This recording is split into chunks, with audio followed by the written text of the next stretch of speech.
நற்செய்தி வாசகம். மக்கள் கடவுளை போற்றி புகழ்ந்தனர். மத்தேயு எழுதிய தூய நற்செய்தியிலிருந்து வாசகம். அதிகாரம் 9 இறை திருவசனங்கள் 1-8 முடிய. அக்காலத்தில் இயேசு படலேறி மறுகரைக்கு சென்று தம் சொந்த நகரை அடைந்தார். அப்போது சிலர் முடக்குவாதமுற்ற ஒருவரைக் கட்டிலில் கிடத்தி அவரிடம் கொண்டு வந்தனர்.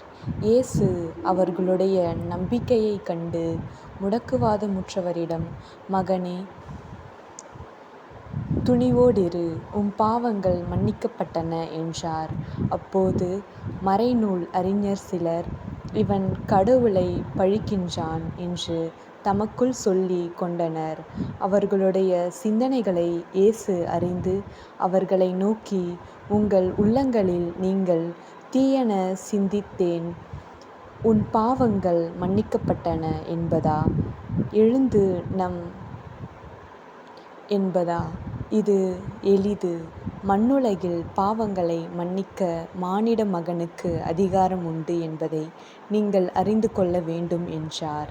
எனவே அவர் முடக்குவாதமுற்றவரை நோக்கி, "நீ எழுந்து உன்னுடைய கட்டிலைத் தூக்கிக் கொண்டு வீட்டுக்குப் போ" என்றார். அவரும் எழுந்து தமது வீட்டுக்குப் போனார். இதைக் கண்ட மக்கள் கூட்டத்தினர் அச்சமுற்றனர். இத்தகைய அதிகாரத்தை மனிதருக்கு அளித்த கடவுளைப் போற்றிப் புகழ்ந்தனர். ஆண்டவரின் அருள்வாக்கு. இறைவா, உமக்கு நன்றி.